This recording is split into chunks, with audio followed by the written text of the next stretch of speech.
Brother Tariq Muhammad is the founder and chief operating officer of Original Man Scientific, representing the Life Sciences Department. Hailing from Harlem, New York, Tariq was homeschooled from 4th to 10th grade and grew up with a love for science, especially medicine. At age 17, Tariq began to show passion for medical research in the area of cardiovascular biology. He began his own independent research project on the treatment of atherosclerosis. At age 19, Tariq caught the attention of a researcher formerly of the Pauli Heart Center at Virginia Commonwealth University. It was then he received basic medical research training to aid him in his research pursuits.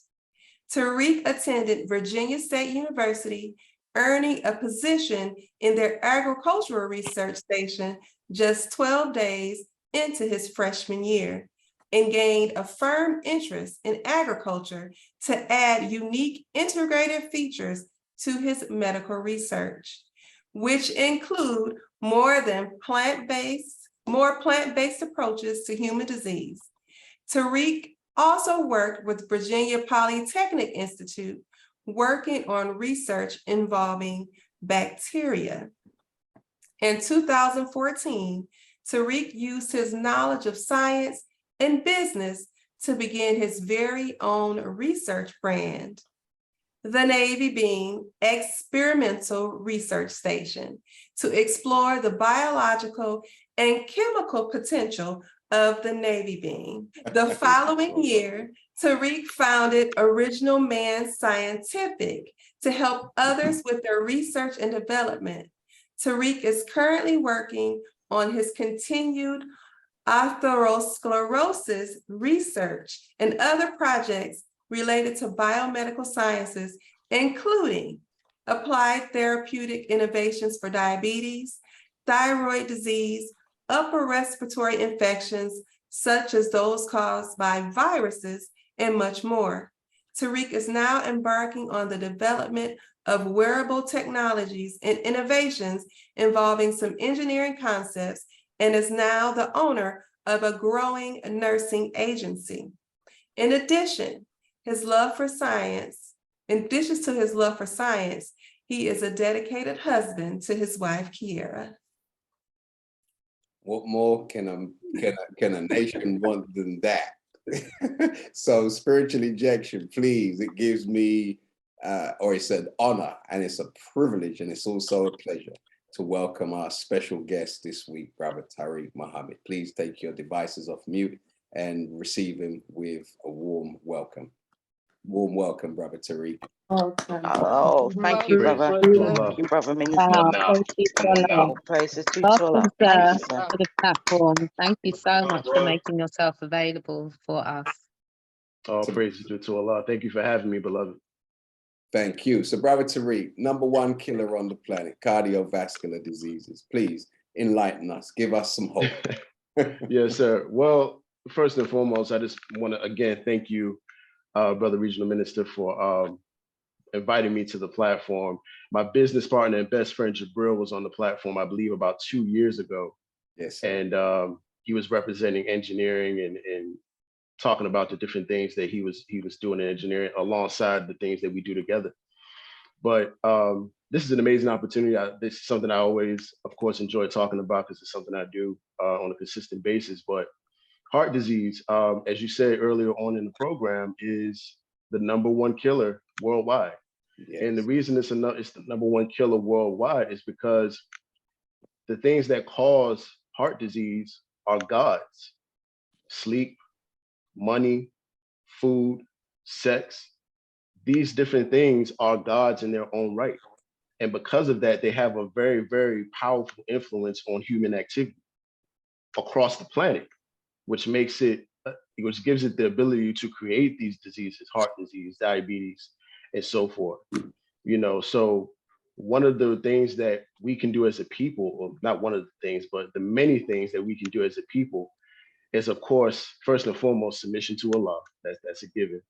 And of course, going deeper into the restrictive laws of Islam, the things that govern our lives, our day-to-day activity, it keeps us away from those gods in a sense, and allows us to become the God and not allow things to rule us and our lifestyles, and eventually become the gods that Allah wants us to be. So in a nutshell, that is why it's still number one across the planet, because it's the things that give birth to it are able to influence human activity. So people are not moving away anytime soon from enjoying eating what they like, when they like, and trying to look attractive and sexy daily, you know, to engage in justifying, well, I'm still a chip off the old block, you know, I can still go and, you know, catch a woman, I can still attract a man, even though the sister may be 85, she's still trying to, you know, attract a young man. So natural things, right? And the environment in which we live is not hostile towards those drivers that you mentioned that lead us towards these kind of diseases. And now you have young people eating so much junk. You know, the vast majority of us don't see the value of exercise. You know, we live on our backsides in our cars or on a train or on a bus or in the sofa, you know. So all of these ills, if you will, and all of the poisons in the environment, what would you say to somebody who is trying to just look for a daily schedule, a weekly schedule that can help to ward off these type of illnesses? Because it's the number one killer, right? So what would you advise as number one to arrest and bring into order? Well, the Honorable Minister Louis Farrakhan taught us in a 1988 lecture he did on Hadith to Live. He taught us that before any prophet or any messenger is sent, they must first teach the people how to eat. Because if you don't teach the people how to eat and how to control what they put in their mouths, everything else is just going to fall by the wayside. Right. So we have to understand the importance of nutrition. We have to understand the importance of what certain foods do, what certain foods don't do. You know, and even with the education of nutrition, some of us are simply not willing, the will, right? They're not willing to learn about nutrition because a lot of times, you know, people, if they know better, you're forced to do better. Some people don't want to do better. They don't have the will to do better. But then again, that goes back to the food you're eating, because the type of food that you're eating can create the type of will that you need to do better, right? So it's just first and foremost, just sitting down and understand, of course, the importance of time. You got to understand the importance of time. Time is like it's like a piece of gold. It's extremely valuable. You can't get that back. So if you can understand time, you can understand, okay, let's get on the schedule, figure out what the types of foods I need to be eating, when I need to be eating them. Everything goes back to time, right? So first understanding time, then going into understanding nutrition. So that would be those are the things I would tell somebody to work on first and foremost, before they are handling anything else. So if nutrition then and time are the main drivers that you would advise, most of us live according to our, you know, the orientation of our taste buds from our parents, right? So because many of us, the vast majority of us, come from homes that really struggled to raise us, you know, we came up in homes, particularly in my day, you know, you have large families of 5, 6, 7, and the income of the household did not necessarily lend itself to a healthy meal across the board, because what is expected of young people in order for them to have a full stomach, you know, that's the way how parents see, you know, rearing a child, is that your stomachs must be full Okay, Right. so stuff them up with bread in the morning. Make sure they have what's called a healthy breakfast. All right. Right. Maybe offer them some hot chocolate in the morning that's just filled with sugar, Right. white bread. And then at lunchtime, the local Indian chicken shop or whatever the case may be, talk to us about this. Because what I'm really trying to tease out of you is, how can we ever overcome these kind of killers, these type of statistics, if we don't approach food in a scientific way? Tell me about the mindset of really appreciating what you put in your mouth. Because if you don't approach food and life as a scientist, then I will never consider picking up something in the supermarket and taking out my glasses to read the label. We just don't do Right. that. So how important, dear brother, is it to approach life scientifically without being qualified in a university as a scientist? Well, you had said something before we went live. You said something very important. You said that you can't really reform a people if you just focus on the spiritual aspect and not go into the scientific natures of life, right? Or delve into, of course, what is represented in the 9 ministries, other human endeavors, right? So first and foremost, our people had to be educated on the scientific approach to have better control of their lives. So it's the responsibility of those who are charged with our education, our ministers, our teachers, our all types of educators, right? They have to incorporate human things that advance human activity and the things that they talk about, right? So if I want to gain better control over what I'm providing my family, I need to first and foremost understand that the only way to do that is through the acquisition of land. Right.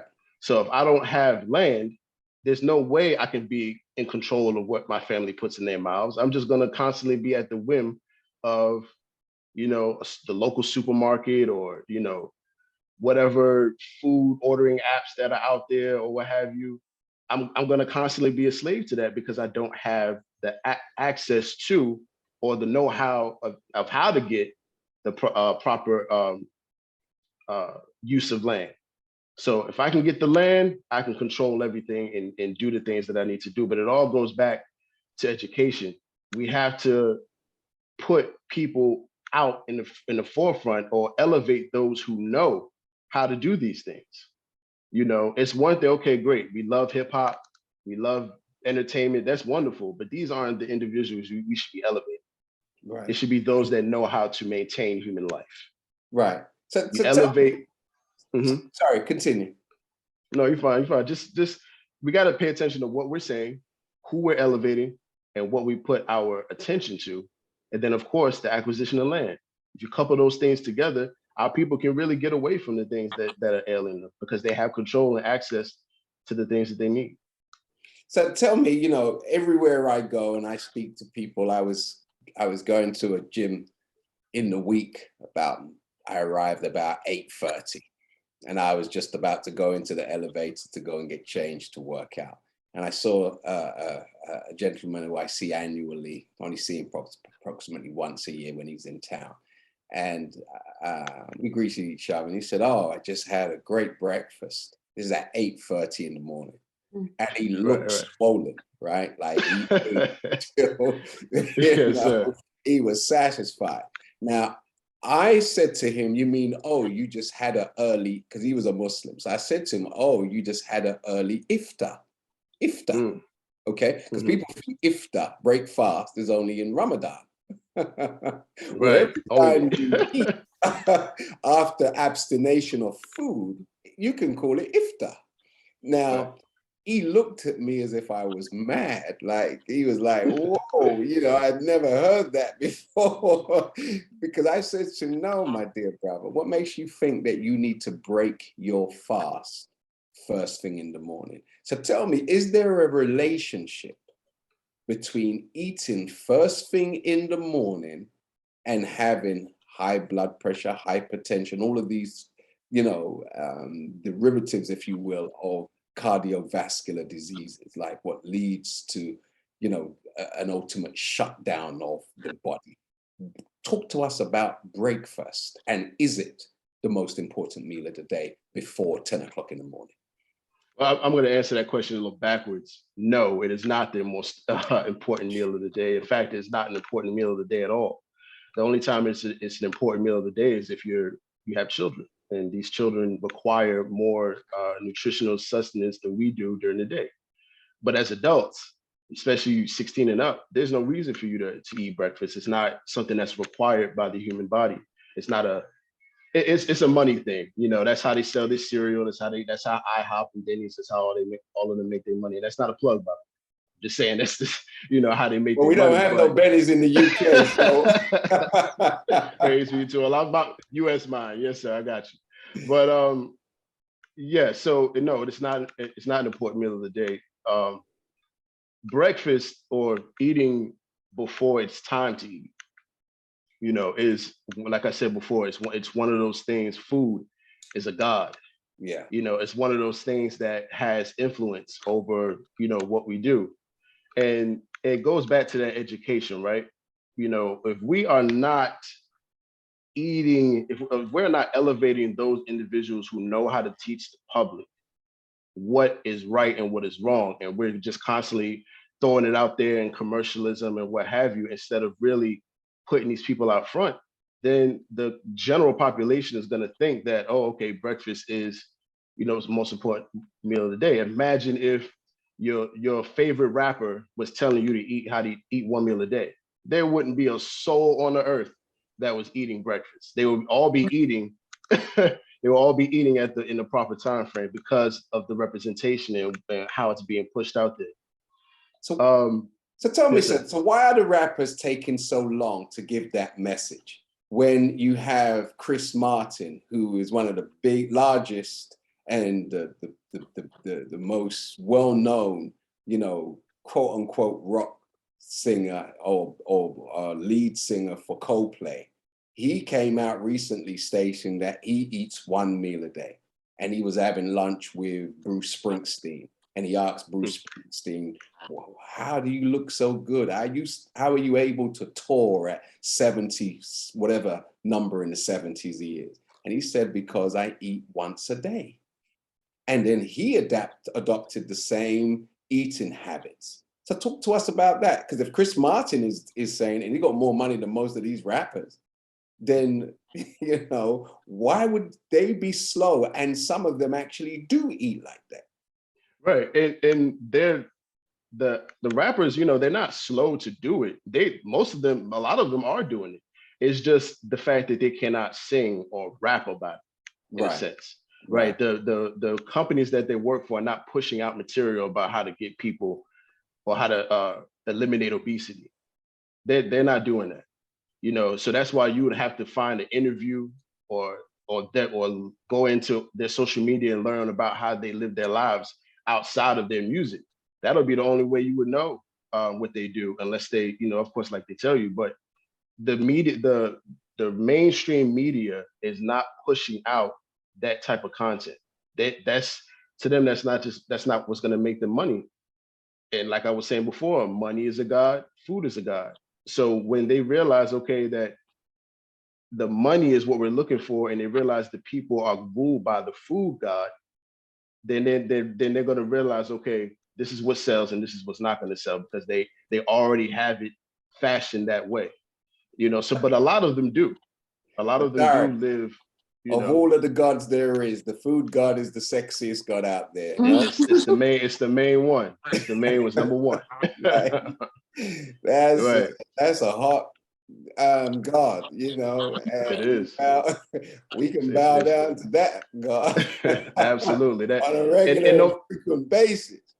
And no matter who you. Oh, sorry. Go ahead. No, I was going to ask you, so in regards to shortness or short lifespan and sickness, this is big business, right? More so than long life and healthy. people. Right. So are we just a part of a big business where Yes. the sicker we are is the more profitable it is for somebody?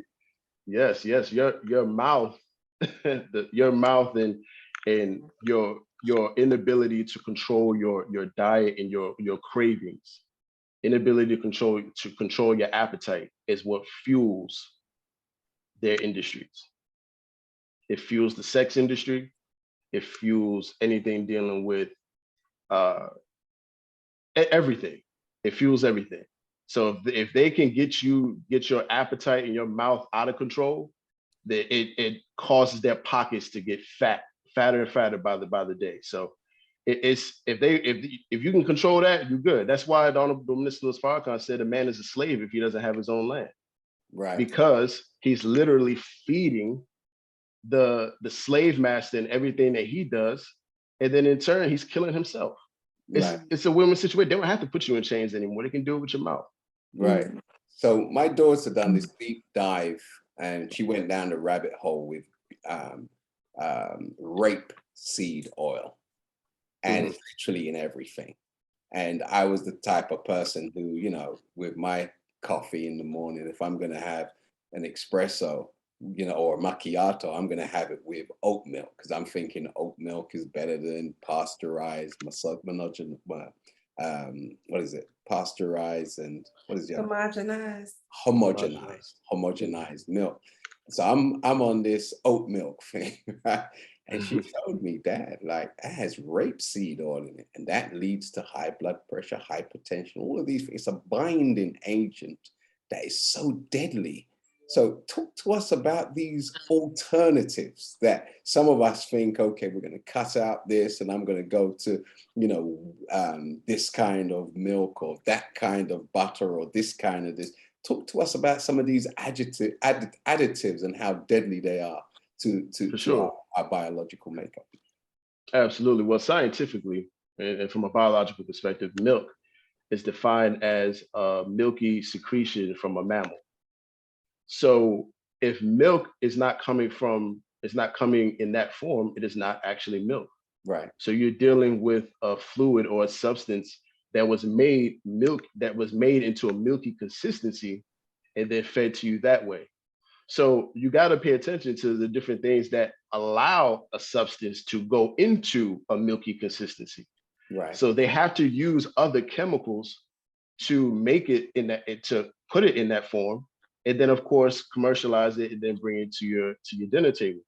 So it goes back to the education. What is milk? What is meat? What is chicken? What is fish? These different things have definitive biological meanings. And if those things are violated in any way, then you yourself can determine whether or not this product is best for you. Right. In a nutshell. So tell me then, like, for you as somebody who's a scientist in this area, and your job is to help people to live longer, what would you say are the ultimate foods to eat and the ultimate fluids to drink? Now, Brother Regional, you know the number one food that is best for us to eat is that mighty Navy bean. Talk to us about the Navy bean, because we've got people from all over the world who know nothing about this. Right. So the Navy bean, I love talking about this. So the Navy bean is a legume. It's something called a dry bean or a common bean. It doesn't have a lot of oil content. It's something that's very rich in starch, very rich in dietary fiber, and very rich in amino acids. And these are different things that the body needs to sustain itself, right? So the Honorable Elijah Muhammad, and we all know where this, and most of us should know, at least on this particular presentation, most of us should know where the Navy bean got its name from. It got its name from the United States Navy.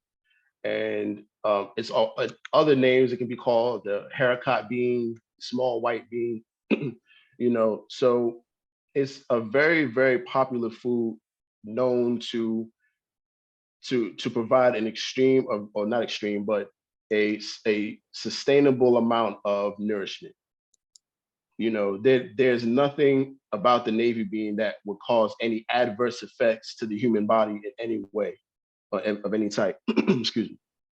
So one of the things that the navy bean has is all 9 essential amino acids. So amino acids are protein building or protein are pieces of protein that you have to get from your diet. That's why they're called essential. If you're not getting them from your diet, then your body's going to begin to starve, and that's when diseases come in.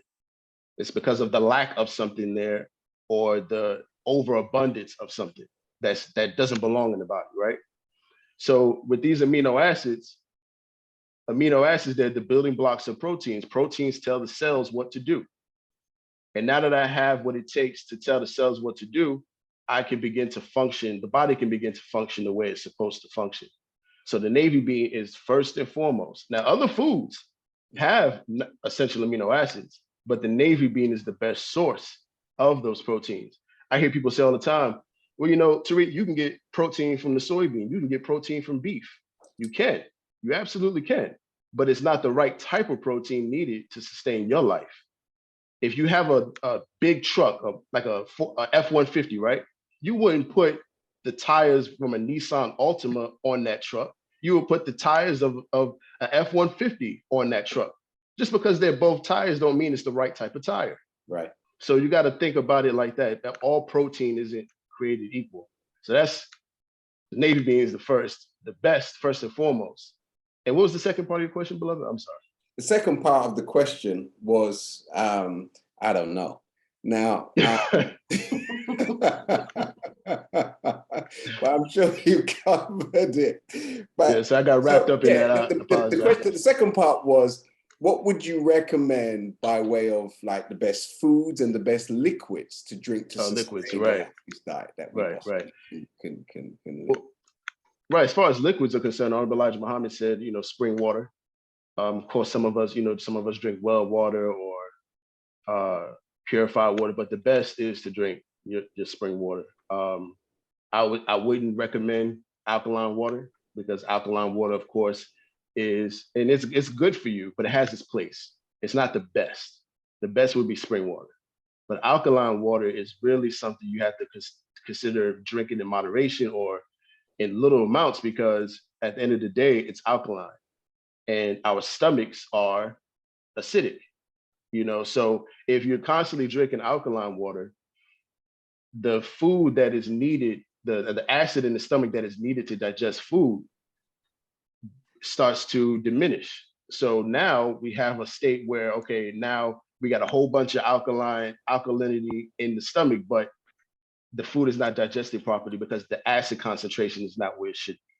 So we have to be mindful of how much alkaline water we intake.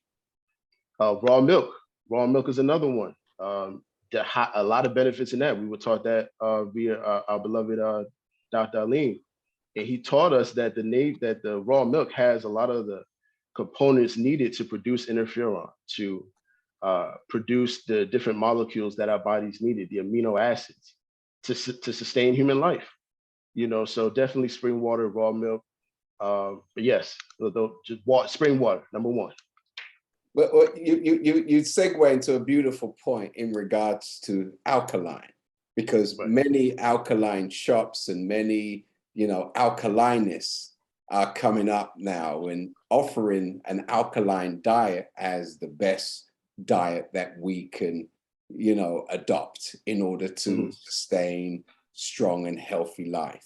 Now, which includes eating a lot of haricot beans and a lot of mushrooms and some of the things that, you know, the Most Honorable Elijah Muhammad has said not to eat, okay? So tell us about, because there's a big thing at the moment, you know, and lots of people who I know who's trying to get me on the mushroom thing, you know what I mean? Like, mushrooms is food for the brain, Hakeem, you know, if you want to strengthen your brain, then, you know, you gotta eat some mushrooms, bro. Mushrooms is brain food. So talk to me about, you know, what's my next line of defense when I get the mushroom crew trying to recruit me? Yes. Well, first and foremost, Brother Regional, everything in life is about balance. Right. You know, the navy bean doesn't create an alkalinic environment in the body. It creates a neutral environment in the body. Right. Everything is your diet needs to be neutral. It doesn't need to be alkalinic. It doesn't need to be acidic, especially it doesn't need to be acidic. But if it's in between, it has to have a good balance of both. You know, you don't want anything, like I said, anything too far on the other side, or you'll start experiencing problems. Jabril just made a very extremely good point in the comments. He said all alkalinic products aren't actually naturally alkaline. You know, there are synthetic and artificial ways of making a product alkaline. Now, if you make a product alkaline or basic, in a sense, if you make these products basic naturally, like with the use of lemons, cucumbers, different things like that, then that's fine. But some of these products that they're pushing out are made that way in factories and in laboratories. They're not naturally alkaline. So first and foremost, again, it's about the balance. You don't want to have an alkaline diet. You want a neutral diet. You definitely don't want an acidic diet because that'll take you out just automatically. Right. But if you maintain the balance, understand that the Navy bean is not here to take things out of balance, it's here to provide balance. And also keep in mind where you're getting these alkalinic products from, and you'll have a better experience with alkaline products. So tell me then, like, because many people on the road towards moving away from starchy food and, you know, highly processed food, we usually go from one extreme to the other, right? So you've Right. got like now the juice crew, where I'll go on a juice diet, you know, I juice, and it's kind of like a trendy thing, you know, like I've moved to an affluent neighborhood. I don't, I don't eat white bread. Now I juice. You know what I mean? Right, Talk to us about, you know, drinking juices all day or going on juice fast. What's the benefits and what's the disadvantages of such? Well, contrary to popular belief, and this is like you said, it's a fad in the UK, it's a fad in the United States. It's all over the place, right? Contrary to popular belief, juicing does not always contain all of the minerals, the vitamins, and the nutrients that were there before in those products before they were juiced. So the Honorable Elijah Muhammad teaches us our products should be whole. They should be whole. There's nothing wrong with drinking juice, but that should not be your primary diet or your regimen. You know, you should have whole food or whole products in your particular in your sustenance. So, you know, when you think about the navy bean soup, right? And some people like it whole, some people like it pureed or what have you. The best way to eat it, unless you're sick, is to eat it whole.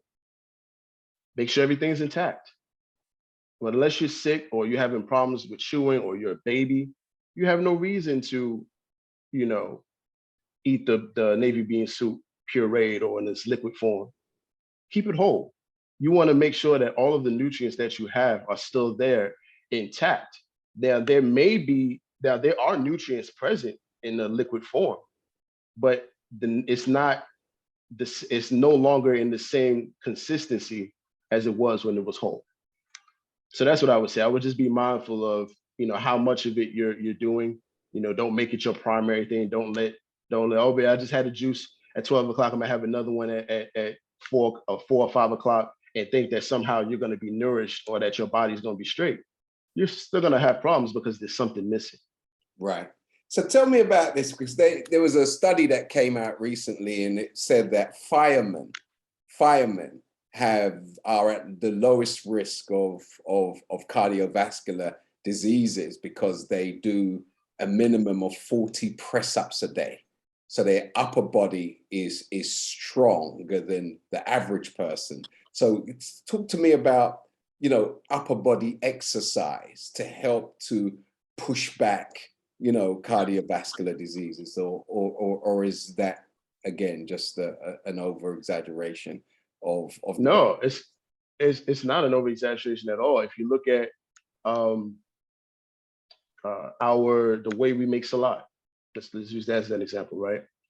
That is a good form of maintaining cardiovascular health. When you're in those positions of prayer, when you're prostrating, when you come back up and you put your forehead to the ground, and you have your hands flat on your prayer rug. These are different things that promote circulation in the body.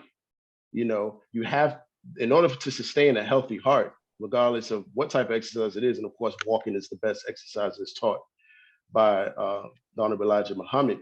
But circulation is what the heart is made to do. It's made to pump blood throughout the body. So if you're doing things that promote circulation on a consistent basis, the heart is like, okay, yeah, like keep doing this. This is what I want. You're supporting the goal and the objective of the heart. So yes, absolutely, that would help to eliminate the onset or the persistence of cardiovascular disease. Right. Now, you mentioned eating one meal a day.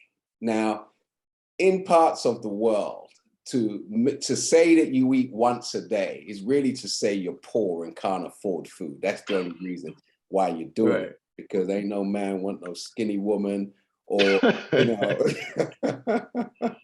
because it's a sign of poverty, right?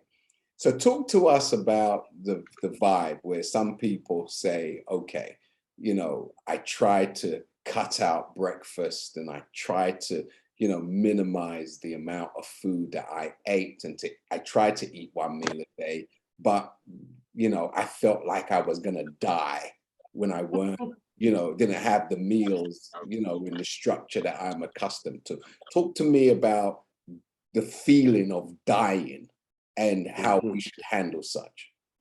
Yes, so the feeling of dying is something that you're experiencing because of all the torture you have put your body through before you decided to make that decision.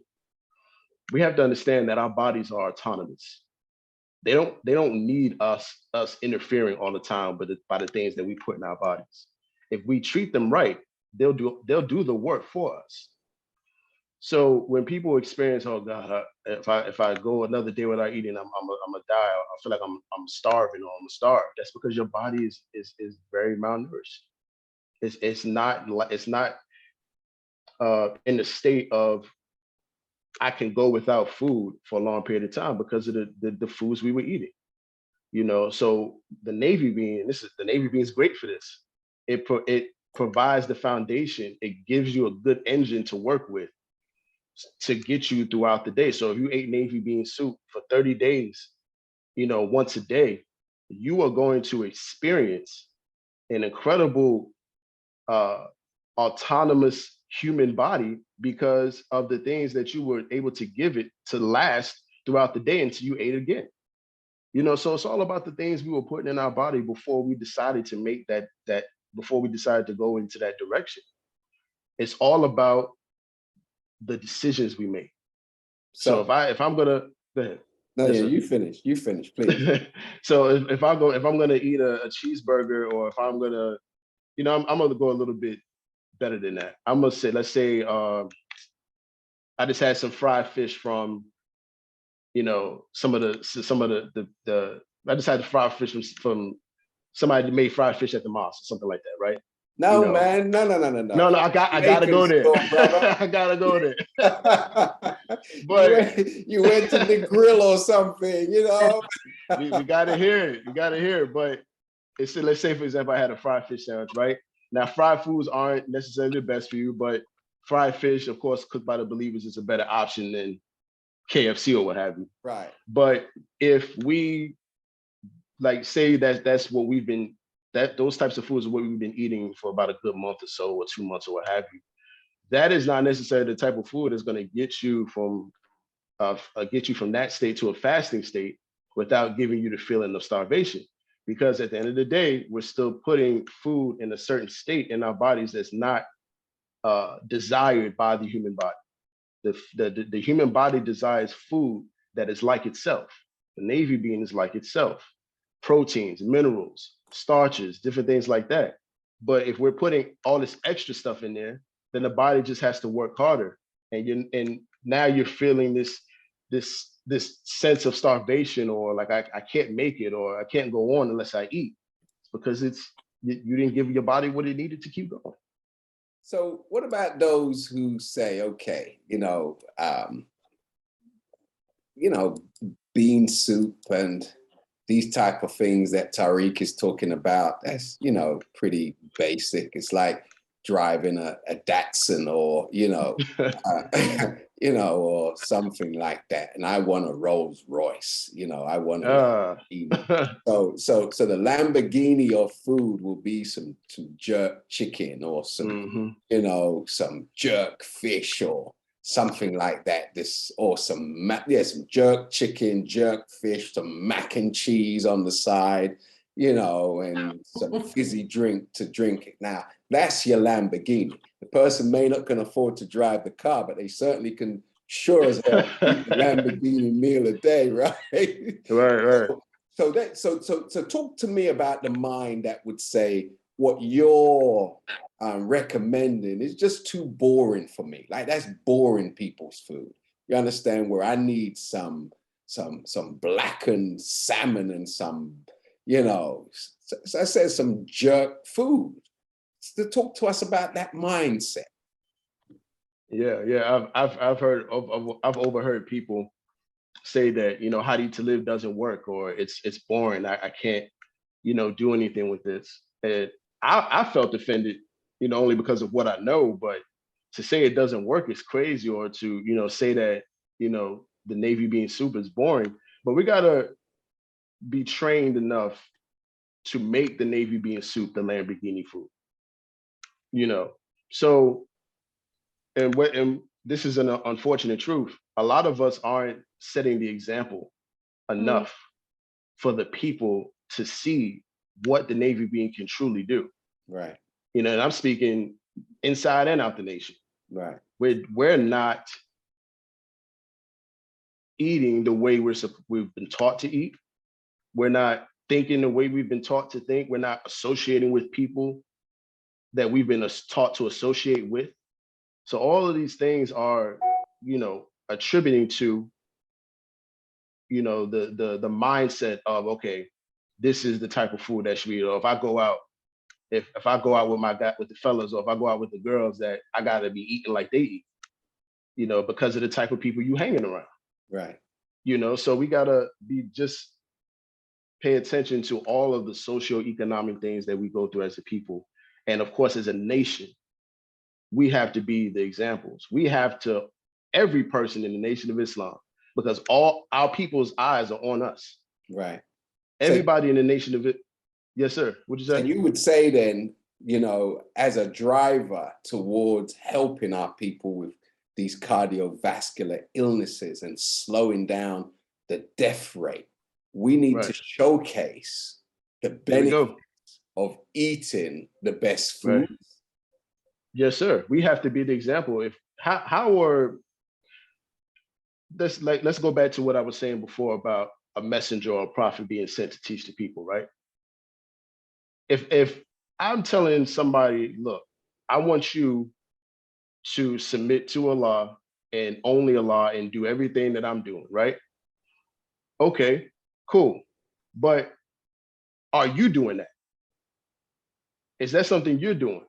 If your waistline is in the 40s and the 50s and or what have you, there's no way I'm gonna believe that that's what you're doing.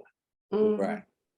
And I'm not trying to be disrespectful or anything like that, but the face of how to eat to live is the Nation of Islam. We have to be that example. If we're not the example, then we're not gonna see, oh, the Navy bean soup. That's sexy. I like that. That's what I want. Why? Because look how good the believers look. Right. So look how good the believers look. Right. Yes, sir.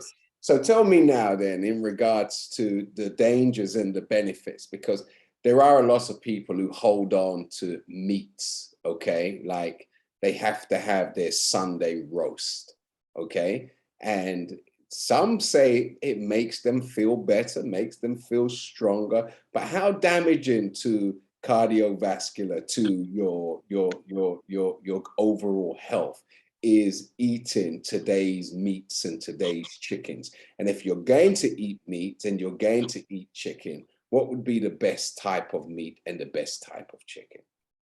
Right. You know, the Honorable Elijah Muhammad said that if we're going to eat meat, if we're going to eat, you know, chicken or what have you, to eat the best of it, right? Or to eat the best of meats, like your lambs, your chicken, your fish, or what have you.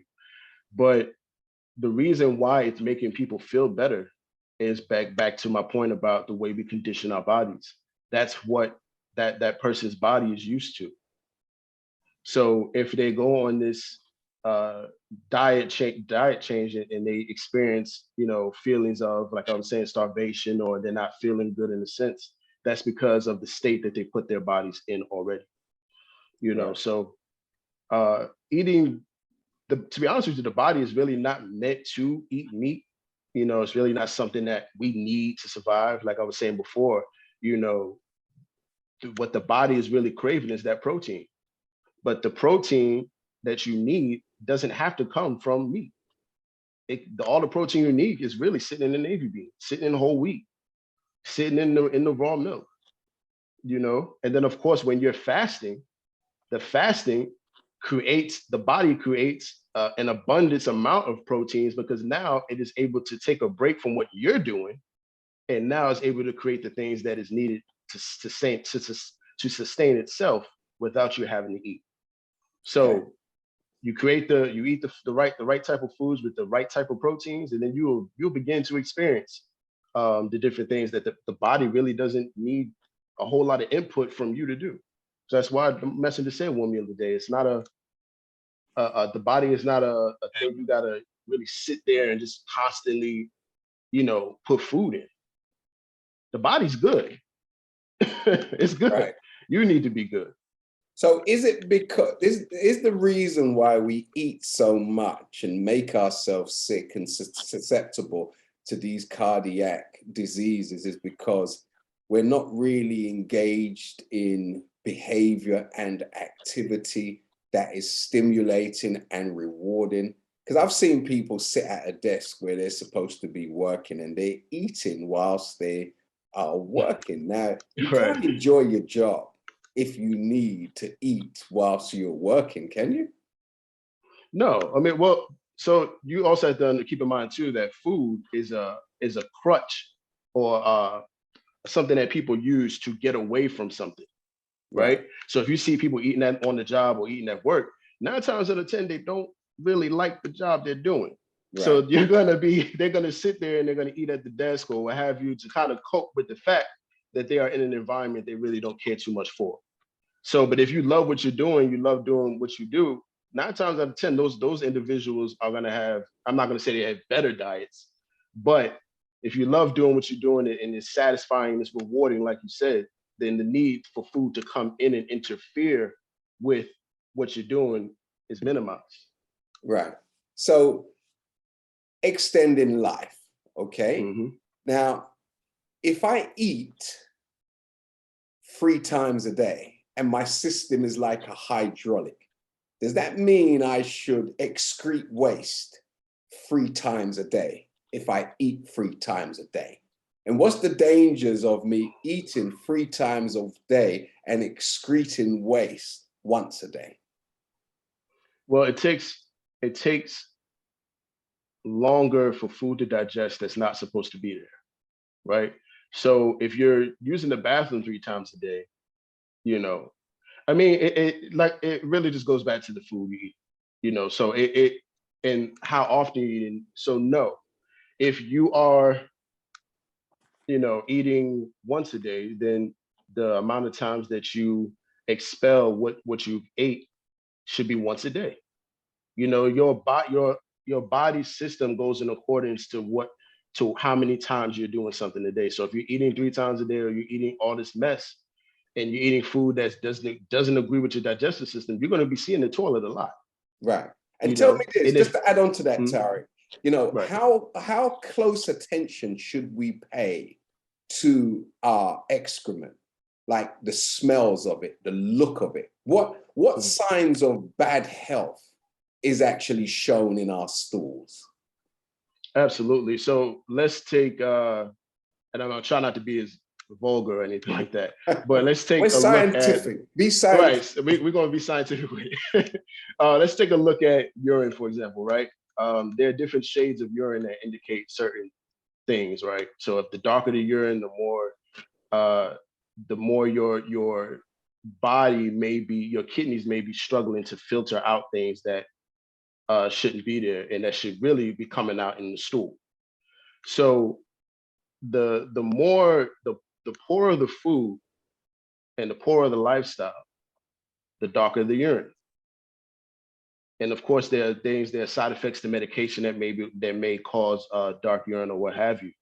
But if your body is rich in how to eat to live, and you're doing everything you're supposed to do on a consistent basis, then it'll be a light color urine, and you'll have stools on a regular basis. Now, if you find yourself to a point where you're not having stools on a regular basis, and you're beyond going to the bathroom 3-4 times a day because of the types of food you're eating, then there may be a problem with your colon. It may be backed up. You may have ruptured something. It may be something, getting in the way or what have you. But your body will begin to tell you what stage it's in, based on how often or just how regular you eat, certain foods. But over time, trust and believe, your body will begin to tell you that this is not working out. Your urine's too dark. You're not having frequent bowel movements. Something's wrong. You need to go see a physician. But all of those things, constipation, dark urine, all of those things, are tell signs that there's something wrong. Okay. So tell me about this, Silvina and Tara. You can jump in any time after these next two questions. I just want to flag with brother the detriments of sugar. Mm. There's a big sugar conversation taking place, and most of us are sugar babies, right? So I remember when I was a little boy, I came from a family of 7, and sometimes there's a struggle to get a little snack in the evening. So we used to make up snacks. And one of my favorite snacks was bread, white bread, butter, white sugar, toasted. And it was like just heaven, It was like heaven. Yes, sir. How messed up I was as a boy to be eating hell. Right. And seeing it as heaven. So talk to us about the dangers and the destructive elements of sugar. Well, the sugar that most of us are consuming is not actually sugar. Remember when I talked about the biological definitions of certain things, right? Right. So sugar is something that is a sweet or tart substance found in the tissues of plants, different, even animals, and also in the human body. Sugar is a naturally occurring substance. But what we're dealing with in terms of sugar is a substance that they have created. Mainly it's that white sugar that a lot of us are putting in our foods, or that is already in the food that we're eating. This is a synthetic version of what naturally occurs in nature. Matter of fact, that type of white sugar is one step away from cocaine. Right. It's one chemical step away. If I was to take white sugar right now and in my kitchen or in my lab, and add a certain type of accelerant, I can get it from that state to cocaine or to whatever type of drug that I'm trying to produce. But we have to understand that's the main thing we have to understand. What is the natural definition of things that we desire? The milk, the sugar, the beef, the chicken. What are these things naturally? And if you study them and realize that these aren't natural substances, and these aren't what they are, then you can begin to get away from them, or at least have the desire to. Okay. So that sugar, that sugar product, or that product that they call sugar, is a drug, and it is designed to interfere with the neurological or the nervous system, right, and be able to set the tone for your activity. Like I was saying before, it all boils down to how can we control the Black man and woman's mind? right. And they do it through your appetite and through your mouth. Right. So if we can make things that the human being would eat, that we can turn around and control their actions. Fantastic. So So they're master puppeteers. right. So what would you offer as an alternative to these types of sugars? Well, there's raw cane sugar. You know, there are other things in nature that sweeten things like honey. You know, it doesn't always have to be sugar. You know, but Right. of course, sugar is used because depending on what you're using, of course, honey may not work in that particular situation. But there are things in nature that naturally sweeten things. You don't have to be doesn't have to be sugar, but you know, you got your raw cane sugar, you have your brown sugar, which sometimes is made from the white sugar. They make that into brown sugar, so you got to be careful of that as well. But you know, just keeping a eye out, or keep being very cautious of the types of sweeteners that we use. It don't, like I said before, doesn't always have to be sugar. Right. So agave syrup and things like that, you would say, are better for our overall well-being? Yeah, because that syrup is made from natural sugars, or made from natural sugar that's melted down. So I would say so. Yeah, yes, sir. Okay. So by way of But of course, going that in moderation as well. right. So by way of going to have a checkup, and I am told that, I'm deficient in iron, I'm deficient in this, I'm deficient in that. What would you recommend in regards to taking regular supplements? I would say, and that goes back to the comment I made about balance, right? Everything is not the supplements are not meant to replace proper food intake. So supplementation is meant to, almost like a bridge. It's meant to get you from one point to the next without you suffering. And then once you get across the bridge, now you can begin to eat the types of foods that you eat the types of foods completely that you normally were not doing because of, for whatever reason, right? But the proper food is always the best solution to nutritional deficits. Supplements are only meant, they have its place, they're only meant for a certain period of time, for a certain situation. Supplements are mainly meant for people who are severely malnourished. You need to get those numbers up. Right. So you provide supplementation. But supplements are not the solution. They are the bridge to the solution. Right. If your body is in such a state where, okay, if I just eat the Navy bean soup, some people they're in states where there may not be enough. So you need to provide extra supplementation. But it's for a short period of time and for short amounts, and it is not the end all be all. Don't rely on supplements and that's, I'm taking supplements, I'm good. I can keep eating these cheeseburgers and pizzas, I'm straight. As long as I take my supplements, I'm good. That is a very flawed and uneducated way of thinking about supplements. Right. Supplements is the definition of supplement is in the definition. Supplement, to add on because I don't have this. Supplementation. So now that your body is in a state, okay, you no longer need the supplements. I can get away from them, just like with medication. Your body realizes it doesn't need medication, then you're done because you changed your diet. Right. So talk to me about two more things. Coffee. There are those of us who coffee is as important as prayer. Right, Jabril knows. So what would you say is a safe amount of coffee on a daily basis?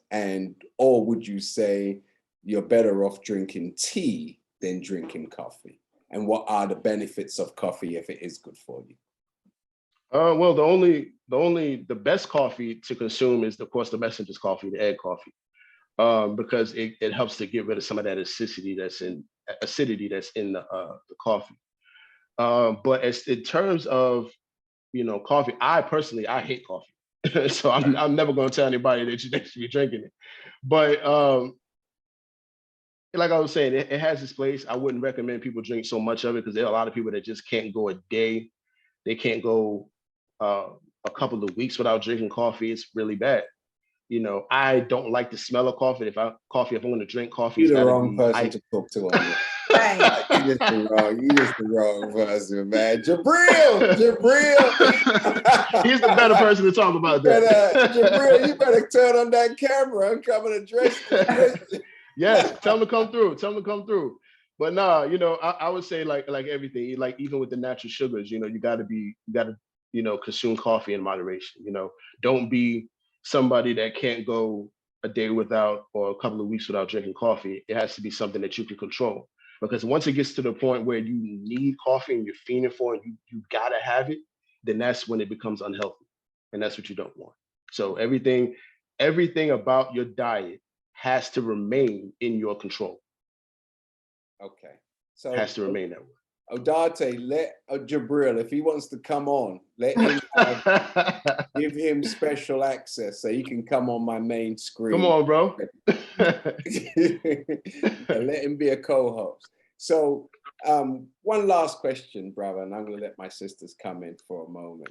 In regards to a health diary, if you will, or regular checkups, because, you know, should I have to go to the doctors on a regular and frequent basis to determine whether I need to continue to take these supplements or whether I'm doing better here or worse there? What are some of the things we can do to check ourselves to ensure that we are in a state of balance and good health? What are some of the daily things, weekly things, monthly things we can do to assess ourselves? And what should we do on a professional level to ensure that we go and get regular checkups? Absolutely. And that goes back to my point I made earlier on about time, right? You know, if those who have respect for time or a healthy respect for time generally have a good respect for their bodies, you know, because they're always keeping track of what's going on, you know, having, like you said, a health diary or something that you have access to that can provide a history of how far you've come with your health, and always being in contact with your physician is a must. And if you don't have a physician, do everything that you can to get one, because your physician outside of yourself is the next person that will influence the way your life is going to go in terms of your health. You know, so you need that extra support. You need that person that knows how the body works to help make you accountable for the things that you're doing. So having a good physician, of course, a good Black physician is always a must. And, you know, of course, as well, having other people that help make you accountable is always, it's always good to have people that are in your circle that support you and make sure that you're doing what you said you wanted to do. Right. You know, so having just, you know, keeping a record, having a good relationship with your physician, and having people around you that know what your goals are is important. And of course, how to eat to live. How to Eat to Live, books 1 and 2 are the two best materials of how to manage your lifestyle. Right. Because when you can take care of the food situation, your whole life it changes. It's up. It's only up from there. Right. So tell me about the relationship between dental health and cardiovascular diseases. Absolutely, it's a very, very good relationship. Y'all, I can get real sciencey on here, right? Y'all don't mind? I don't mind. That's Okay. what we want. Go ahead. Praise be to Allah. So when you're eating, right, the foods that you eat influence how well your teeth hold up. And oftentimes when you are eating certain types of foods, your teeth begin to wear away. Well, what are your teeth made of? Your teeth are made of calcium. They're made of other types of materials. And sometimes by the food that we eat, and the food that we eat begins to wear away on the teeth. And those things that are worn away start to seep into the bloodstream. And the main thing with cardiovascular disease is what's in the bloodstream, what's being allowed to flow around freely as if it's just supposed to be there. Right. Right? That enamel, that calcium buildup is going to take a toll. It's going to start collecting in certain parts of your blood vessels, in certain parts of your circulation, creating the presence or the opportunity of heart disease to develop. So we have to be mindful that whatever we're eating is going to directly influence certain parts of your body, and it'll either enhance them or break them down. And when they start to break down, then they start to get in other parts of the body that they don't belong. And that's what cardiovascular disease is, the misplacement of things in the bloodstream. And they begin to build up and cause issues over time. And what about even in regards to fillings and root canals? If your root canals are not properly done, can this give access to these poisons that are in your mouth to then, as you said, leak straight into your bloodstream? Absolutely. There are in most cases of those who have severe atherosclerotic heart disease, and just to break down atherosclerosis, I know y'all heard that a lot in my bio. Athero meaning fat or glue-like substance, and sclerosis meaning hardening of the structure. When you see the buildup of this hard plaque-like substances in the bloodstream, a lot of that is poison that has accumulated over time from other sources. It may be from your cavities, it may be from the food, it may be from environmental issues. It may have been like there's this crazy air quality going right now on the East Coast of the United States because of the fires in Canada. So a lot of people's air quality is affected, and that's going to trickle down into the lungs and get into the bloodstream and cause more problems. So yeah, so that too, that as well, it's a combination of many things that are sitting in our blood vessels. And at any given time, if you're dealing with these blockages, heart attacks, strokes can occur. Very good. Sister Tara, Sister Sylvina. So, you just spoke into my question. Thank you, Brother Tariq. So you said that so heart disease is the misplacement of things in the bloodstream that then go on to sit in the blood vessels. Is that the encapsulating term? All other diseases are an offshoot of that, or?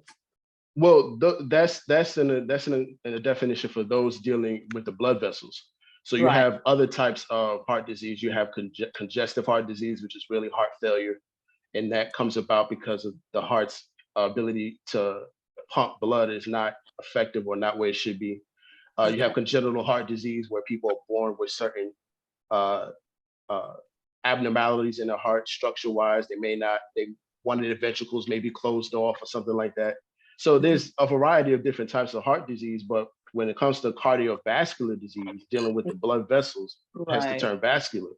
Okay. The vascular part, those are typically what's going on, is blockages in these blood vessels. Right, thank you. So the next question was, at the start of your presentation, you mentioned a few gods, okay? And we've spent a lot of time focusing on one of those, but which is the diet and the food aspect of it. But you mentioned stress and you also mentioned sex. I'm going to ask the question because I can't be the only one wondering how it is that stress and I'm assuming that sex is a whole different aspect, but how is it that those can impact your cardiovascular health? If you could put that in a nutshell for us, please. Absolutely. Well, the reason I said food is first and foremost because the food god helps to create the other gods. Mm-hmm. So in a sense, and I'm sorry for sounding mythical, but this is our teachings. These are gods, right? Mm-hmm. So because of the food's ability to create the other ones, mm-hmm. oftentimes what you're seeing, this is why the cardiovascular system is so important. When the cardiovascular system is not where it should be, then you'll begin to see problems in sex drive, libido, different things like that. You may have problems with erectile dysfunction, and sometimes in the sister's reproductive end, there may be issues with pH balance, stuff like that. All of that creates all of the things that we're doing to our bodies with food creates those types of environments. So that's how it's really like a pyramid. Food at the top, and then of course the other things follow suit. If that answers your question. Thank you. So are you saying then, so you mentioned, the sisters with the pH balance, men with potential, erectile dysfunction. Those things are they early onset signs of a deterioration of cardiovascular health? Absolutely. I would say I wouldn't say early onset. I would more a little later, because at the end of the day, the body responds to different to your mouth, to the type of nutrition that you are partaking in stages. It's not all going to come at you at once. That's why it's called chronic. So if it's chronic, it means it's happening over time, bit by bit, right? So you'll begin to see changes in other parts of the body before you'll see it in another part. So with erectile dysfunction, pH balance, whatever sexual issues that may arise outside of STDs, whatever sexual issues that may arise are a direct result of something occurring over time with your diet. So it's not going to hit you at once. I've had people that, that were fine, and I'm not a doctor. I don't see patients. I'm a scientist, so I help the doctors with their patients on the treatment aspect. But I've seen patients where, they'll be fine 1 year, and then 6 years later they're having direct erectile issues because of their nutrition and because of how poor their diet is. Right. It's not based upon them going off of their that's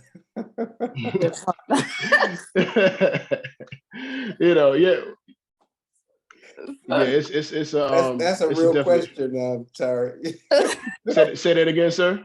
It's not as a result of them no longer being attracted to the person. Oh, well, no. Well, it depending on that, whatever situation they got going on, it could be a variety of things. But if they still love each other and they still attracted to each other, 9 times out of 10, it's something that they do with their diet. Right. Thank you. One last follow-up question, brother. You've been very clear. Yes, ma'am. So you said that those things that we mentioned, it's only 2 of the others that you mentioned: erectile dysfunction, pH balance in the sisters.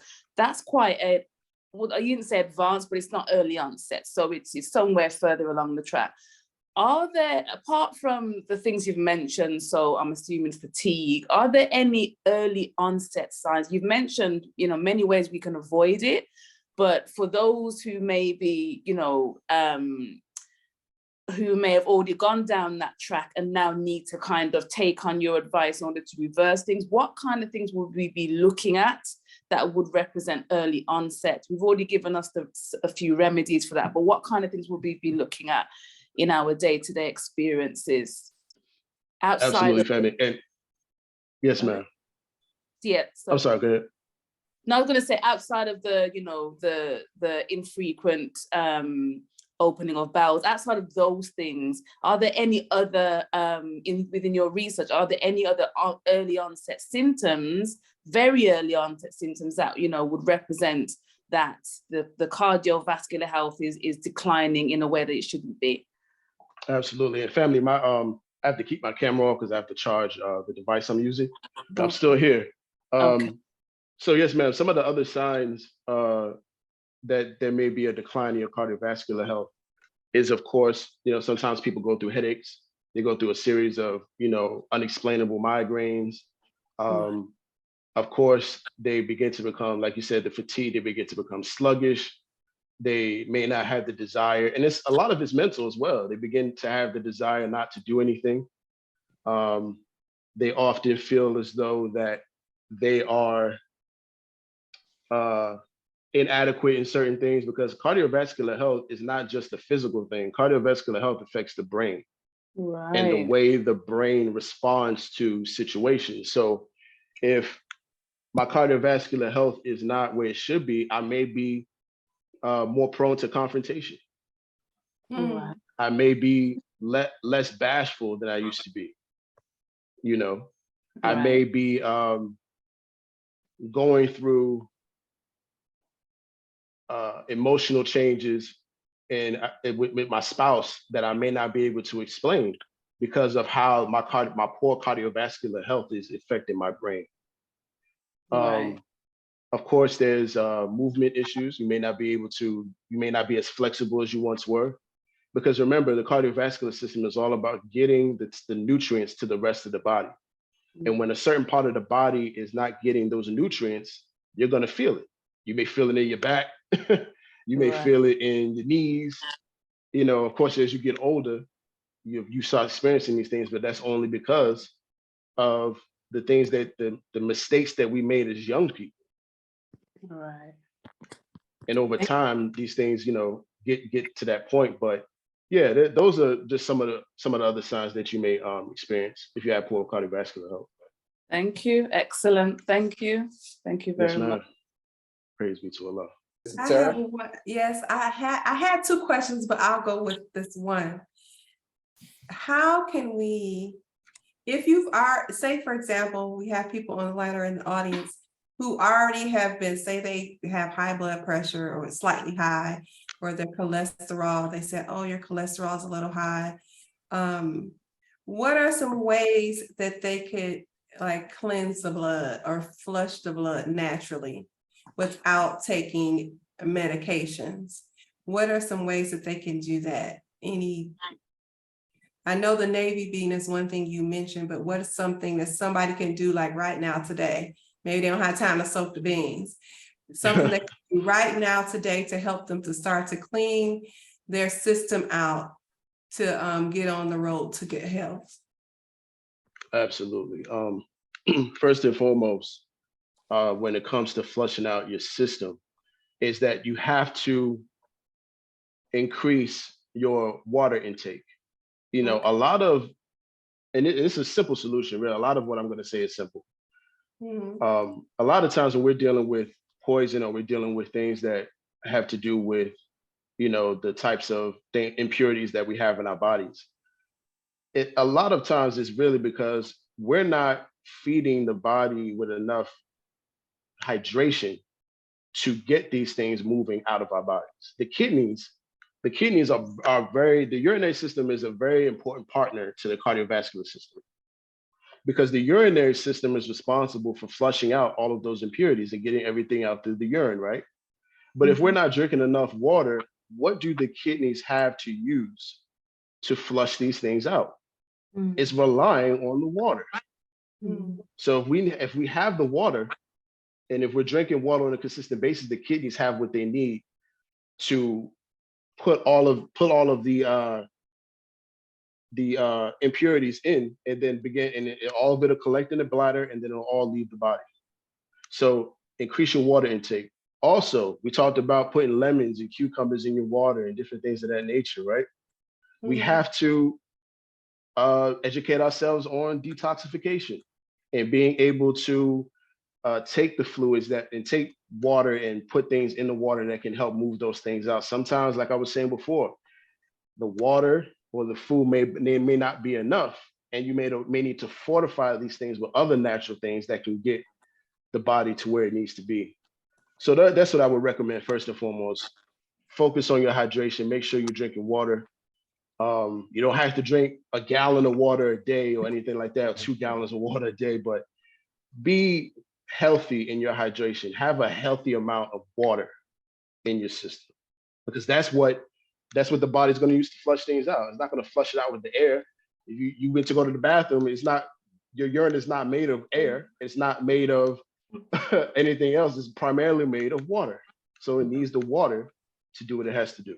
Right. So just to add to that question, Brother Tariq, in regards to if you live in some of these cold European countries or in the West, as most of us do, you know, how important is it to go to a spa and regularly have a sauna or a steam? You know, and I think it's very important. And I actually have never been to a sauna, so I think that's something that I got to try out. But I think it's very self-care and paying attention to yourself and treating yourself well is extremely important. Whether it's a sauna, you're getting a massage, sisters, y'all going to the nail salon, get your nails done or what have you, brothers, of course, getting a fresh cut. All of these things have a good hold on self-affirmation, wanting to or feeling good about yourself, you know, so those things are important. Being able to, you know, go to that spa, into that sauna, and being able to sweat out those impurities. That's it's perfect. You know, you can't really fight or argue with the need for getting those things out, whether it's through your urine, whether it's through sweating it out, whether it's through taking a brisk walk and you're getting it all out through your respiratory system. It's needed. Very good. So just a couple more points and we're going to let you go, Brother Tariq. In regards to one of our beautiful sisters, she raised the question in regards to the type of pots that we cook in. You know, so talk to us, because most of us go to the local market and buy, you know, pots that are color coded, the red pot, the green pot, you know, with some of these aluminum based or aluminum surface pots. You know, what are the best pots to use to maintain good health and to minimize the amount of additional metals that, you know, are placed in our food as a result of cooking? Right. First and foremost, you know, where we're cooking, we have to understand that anything that we're cooking our food in is going through a physical change. So, for example, if we're using Teflon, which is something we're not supposed to be using, Teflon is made of materials that change when heat is applied to it. So if we're cooking something and we're putting something in a Teflon pan or Teflon pot, everything that we cooked will now be, everything that pan is now in our food. So remember when I talked about the displacement of certain poisons and impurities in the bloodstream, and then you begin to experience atherosclerosis or blood clots or different things like that? That is a way, that's one of the ways these impurities gets into our bloodstream by where we went, or by how we're cooking them, how we're cooking our food. Now, stainless steel is, of course, and this the MGT, of course, know this best. The stainless steel is the best, and correct me if I'm wrong, is the best product to use or material to use when cooking your food, because it stays in its condition when heat is applied to it over a long period of time. You know, so I'm not talking about that fake stainless steel. I'm talking about like real stainless steel. You know, so that's the best material to use. So stay away from Teflon. Stay away from all that white color coded stuff.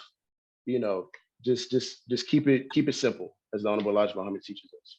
Those of you from the Caribbean, your parents came over here with a Dutch pot.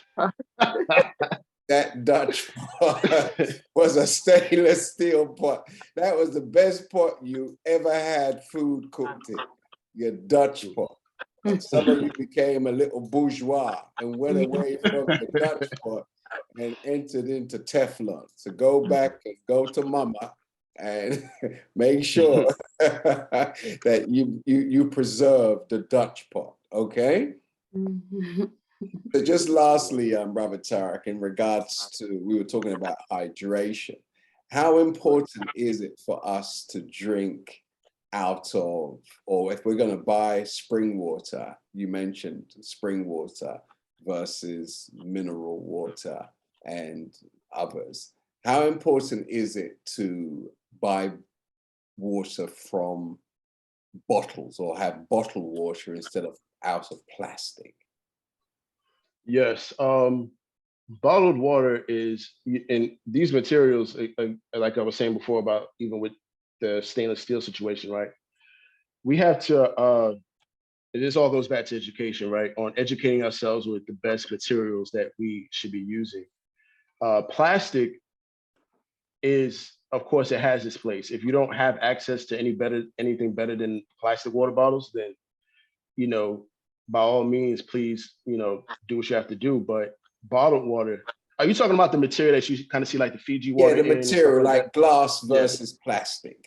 Glass, yeah, definitely. Glass is definitely better, because again, it all boils down to how the material changes. And we have a materials engineer, Jabril, he's on the line right now, he can attest to this. It all boils down to how the materials change when certain elements are applied to. So if you have but going back to the stainless steel, if heat's applied to it and it stays in this condition, then it's good to use. But plastic, it may not be as good as glass, because glass tends to, stay in its position in its condition, unless of course an extreme amount of heat is applied to it, then it can disintegrate. But glass typically stays in its condition when you're using it over time. Plastic does not. If you applied heat to plastic and you got your water in there, that plastic may melt and it changed the composition of the water. Right. So it's all about what the material does when in certain elements with certain conditions are applied. Very good. So if you was to sum up, Brother Tariq, a couple of tips for us to strengthen, our cardiovascular abilities to overcome the various impacts of cardiovascular diseases. How can we enjoy cardiovascular health? What would you advise based upon where we are now and little things we can start doing on a daily basis, just to summarize what we have discussed this evening? Absolutely. Yes, sir. Well, the Honorable Elijah Muhammad, I'm going to start with this because this is something that most of us can do without making up a whole bunch of excuses. The Honorable Elijah Muhammad said that walking is the best exercise, right? Right. So just take time out your day. If you have an off day, you don't have to go to work, or you don't have to do a whole bunch of stuff that day. Or if you're trying to run an errand and you realize that place you have to go to is close by, right? Walk there. Don't take your car, just walk. Get in the habit of walking and getting some fresh air and just taking, a lot. I can't walk without my music. So if you need your music, definitely take some your phone with you and get some headphones and go for a walk. Another thing too is challenging yourself. A lot of times people don't change Let me their just say diet as a caveat to that first point of walking, this is Yes, sir. those of you who are not wanted in your area where you live. If you owe people money and you've got outstanding issues, make sure you walk at a time when you owe are still sleeping, okay? We don't need to, you took the advice from Spiritual Injection and went for a walk and then ended up, getting yourself in trouble. So make sure, yes, sir. you cover those bases. Because I was in Chicago, Brother Tariq, and I went for a cup of coffee at 6:30 in the morning, going on 7. And I didn't know there were still crackheads on the street like that at that time of the morning. I mean, yes, sir. Our people look. Well, they there, sun up to sundown. Yeah. And you Yes, can sir. go out for a nice leisurely walk for a cup of coffee and don't come back. Right, absolutely. I just wanted to add that. Make sure you walk in a safe place. Right, definitely be safe, because you don't want to you don't want to be doing what the Honorable Elijah Muhammad asked you to do, and then you dealing with other Matt. So you're going to take his advice, take his instructions, and doing them in the best of manners. Walk your post in the perfect manner, for sure. Right. What was I saying? I was talking about the nutrition, right? A lot of times people don't change their diets because they feel that they're not going to enjoy it, or that they're not going to be able to keep it up. I want people to challenge themselves. Don't defeat yourself before you start. When this past Ramadan that we had, it was very difficult for me in the beginning because I was kind of slacking in the weeks leading up to that, because I was traveling a lot, right? Right. And I didn't think I was really gonna be successful with Ramadan because of the state that I was in, and I was just doing 3 months of travel and all over the state and whatnot. So I was just kind of out of it when it came to my nutrition. But I challenged myself to use Ramadan as a way to get back on track with my nutrition, right? So challenge yourself. Don't be afraid to face the difficulty that may come from changing your diet, because it's going to be there. But don't let that defeat you before you start. it's supposed to happen. Everything of good is supposed to have some type of struggle in it. Right. You know, if you don't have any struggle in the way you're eating or changing your diet, then you're not really changing anything. Right. You know, so embrace the struggle, embrace that competition with yourself. You know, it's perfectly fine. Right. And it's obviously a lot more difficult for women than it is for some of us as men, because they have to taste the food, many, right? And in tasting the food, then they're always sort of mini snacking, you know, because I know what I'm like. If I'm cooking something, you know. Oh yeah, you got to try it out. Yeah. And I'm, say, toasting a slice of bread, you know, then I'm going to want to just have a little taste of that bread, you know, just before the omelet is ready or whatever I'm going to eat. You know what I mean? So Right. it can be difficult if you have young children.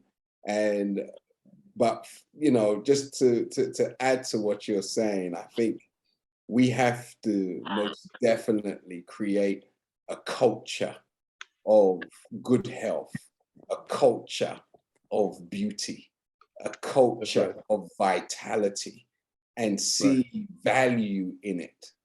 Because I remember, Tariq, you know, I frequent places because I'm a stickler for real quality coffee. So I go to some qualitative places just to get some really good quality coffee from quality beans. And a lot of my Arabian brothers and sisters, you know, they would be in some of these eateries in the morning, like at 9, 10 o'clock, and they're having dessert, you know, at 10 a.m., 11 a.m., they're eating very rich desserts, you know, filled with sugars and milk and all of this sort of stuff. And what I've found recently is in Arabia now, they're starting to buy up and focus a lot on many of the sports stars. And they're now big on football, big on golf, and exercise now, you know, big on sports. So I'm looking at a transformation taking place in the Middle East, you know, where people are not just becoming obese because they are wealthy and, you know, they just sitting around eating and drinking all day. Now that these sports stars are moving towards that part of the world, now a culture of fitness is also, you know, aligning the sports talents. So would you recommend, just in closing, you know, for all of us to become a lot more athletic and to, even though walking is number one, should we not all have some kind of, if not gym membership, park membership, and engage in vigorous activity? Absolutely. As I mentioned before, with the cardiovascular system, it thrives on motion.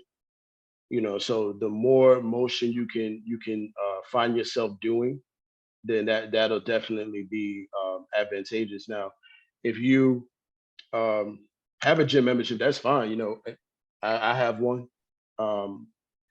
You know, some of us may not use it all the time. You know, you that monthly fee come out your account, you forgot what it was for. But you know, so it really just depends, you know, on of course your situation, what how your lifestyle is, what you have to do during the day or what have you.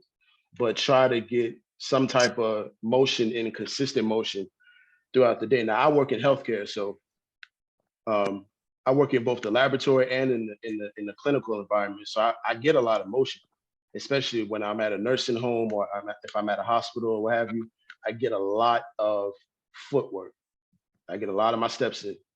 So, you know, and if you're in a sedentary job, like if you're a bus driver, a truck driver, if you are if your job requires a lot of sitting, then I would highly suggest that you find the time to get up and do some type of walk-in, some type of exercising in place activity, some jumping jacks, you know, something to kind of get that blood flowing. I have a thing on my Apple Watch that reminds me of when to stand up if I've been sitting for a long period of time, to kind of get that blood flowing. So take advantage of your technology. If you have a phone, you have a smartwatch, something like that, give yourself reminders of when to move. If you find yourself in a situation where you're you know, sedentary for a little bit. Right. And just very lastly, because we're going to have a yoga master on the show in the next few weeks, but I just wanted to ask you about that, you know, in regards to the importance of regulating your breathing and stretching and meditation. Just a cursory answer for me. You know, how important is that also to pushing back cardiovascular diseases? Yeah, it's all about control. So yoga, and one of the things I like about yoga is that it teaches you how to manipulate your body. Right. So when you are able to manipulate your body and you're able to kind of see how you can push the limits or or where you thought was a limit, and you can push the limits and you no longer have that limitation. You know, that's where more control comes in, right? Yoga teaching you how to breathe. It's teaching you how to flex certain parts of your body that you may have thought that you could not flex or what have you. So now it's giving you more control. So now you have more stake in how your cardiovascular system responds to certain things, because now you have more tools to get certain things dealt with, in a sense. So regulating your breathing and being able to bend certain limbs and have proper posture, all of that is extremely important in maintaining control over what your body's doing. Fantastic. And just lastly, I'm going to ask a question on behalf of my beloved sister. If somebody is in a wheelchair, or for those of our brothers and sisters who are wheelchair bound, what sort of exercise would you recommend for those concerned? Absolutely. So depending on how far the process, your particular condition is in, if you are, of course, if you're a quadriplegic, there's not any exercise that's going to be going on there. But if it's just from the waist down, then of course you have a full control of your upper body. Yes. You can definitely take advantage of, you know, weightlifting. You can take advantage of, you know, maybe doing push-ups with your and exercising your triceps and pushing up out the seat, and sitting up and down on the seat, pushing up on the arms. You know, so it's a variety of things. And of course, you have apparatuses where you can practice standing up, and you can sit back down, stand up, sit back down. So it really just depends on your situation. If you have the ability to do those things, I would do those. And of course, and even if you're taking a wheelchair and you're going down the street and you're using that as an equivalent to walking, that's exercise too, because you have to use your arms. You have to have control over your breathing when you're taking your chair long distances. So yeah, it's pretty much the same thing. Right. The only thing you don't have access to is the full use of your legs, but you can still take advantage of your environment to get that workout in. Right. And we saw last week at Wimbledon, you know, there was a whole, they make no excuses. Yeah. Right. Where, you know, our brothers and sisters in wheelchairs, or those in wheelchairs, actually had a whole tournament, you know, Absolutely. which was amazing. So Right. as That's the man thing. and woman thinking, so are they. So is he. That's right. Yeah. So brother Tariq, it's been a pleasure to have you here with us this evening. And as you can see, you know, we want to continue on till tomorrow. Oh, praise is due to Allah. Yes, sir. It's something here. So, so I hope those of you in the audience enjoyed our brother as much as you know I did, and Sister Selena and Sister Tara. And if you did enjoy Brother Tariq and you learned much from having him on this evening, please take your devices off mute and show your love and let him feel your love and let him feel your appreciation. Thank you, Brother Tariq. Thank you, Brother Tariq. Thank you, Brother Thank you Tariq. for amazing session today. Absolutely beautiful. Thank you. Very interesting. Thank you, Amazing. sir. Wonderful you, brother. information. Brother Thank you. Minister. Thank Wow. you. Very I loved useful. it. Really good. So. Yes.